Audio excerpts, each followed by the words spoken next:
So this video isn't really a part 2 of my learning to drive video, but there are a few things you should know that I'm going to recap for this story. I had a driving instructor who took me for my first driving test named Stanley, but during that test, I got an automatic fail within a few minutes, which meant I had to retake the test. Stanley also taught me to drive for about 6 months before I took the test, which brings me to the start of my second driving test story. Where I live, driving test appointments book up months in advance, so I thought I would be waiting 3 to 6 months for another shot. But my mom spent days waiting for a cancellation on the site so that she could get me in, which is how I managed to get another chance to take the test just 2 weeks later. But Stanley was fully booked, meaning I had to have another instructor whose name was Rachel. I had one lesson with Rachel before the test just to get familiar with her car, and then a few days later she picked me up at school for my test. But Sophie, if you just failed the test, why would you want to take it again 2 weeks later? Wouldn't you want to practice first to improve your skills more so you have a better chance? Well, dear viewer, there are 2 reasons for this. No one was concerned about me failing because I couldn't drive. I knew how to drive, but that didn't mean I was immune to making mistakes and getting an automatic fail. And can I just say driving tests are the most stupidly nerve-wracking thing ever.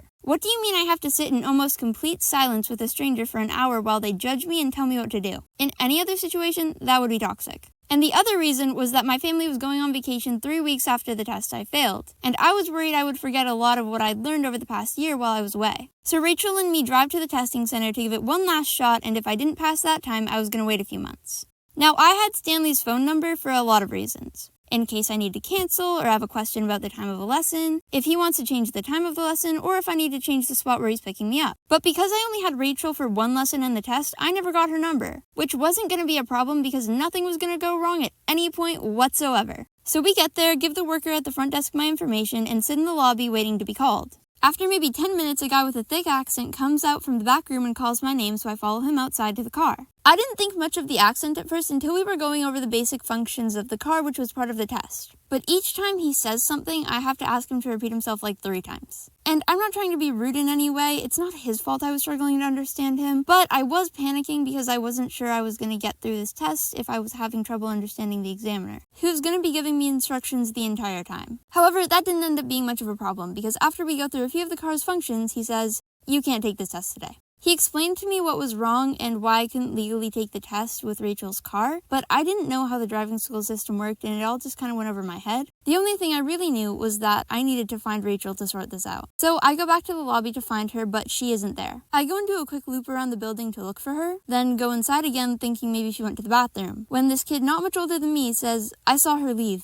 My driving instructor? No, your mom. I had the same hair color as her at the time, and we have similar colored eyes, but the fact that this guy corrected me on who she was is kind of hilarious. But that's not the point. Back to the story. Did you see where she went? No, sorry, she just left. Alright then. So I go back outside to the guy and tell him what's going on, and I need to contact Rachel somehow. But I didn't know the driving school's number or anything at all, really. So I did what any reasonable, strong, independent woman would do. I called my mom, and after I explained everything, she says, "Hold on, I'm coming. But you work like 20 minutes, okay, you're walking up to me." Yeah, turns out my mom had been there all along. And she's talking to the examiner and calling the driving school, trying to sort everything out. And Rachel runs up on the phone with the driving school, telling her there's a problem with the car. And we figure out that every year, all the cars affiliated with the driving school have to have an inspection, after which they get a sticker on the car that says the date that the inspection expires. But whoever checks over the cars accidentally used last year's sticker on Rachel's car, meaning even though the car had just been cleared like a week ago, the sticker said it was expired. So the examiner, just doing his job, couldn't let me take the test. But since the sticker was wrong and the car was good to go, everything was great and I could take the test, right?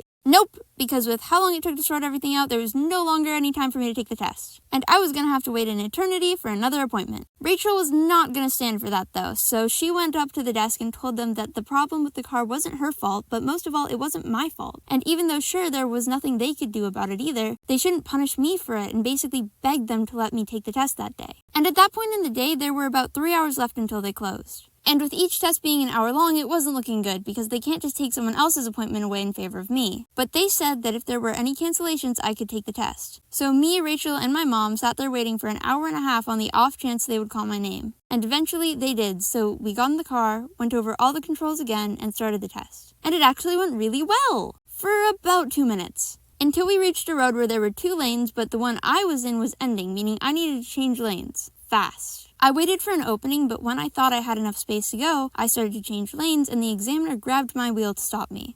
So that was it. I failed it. Again. Because that was an automatic fail. But I had to finish, so we continued the test and eventually it ended, so she pulled out her clipboard to tell me what I did wrong.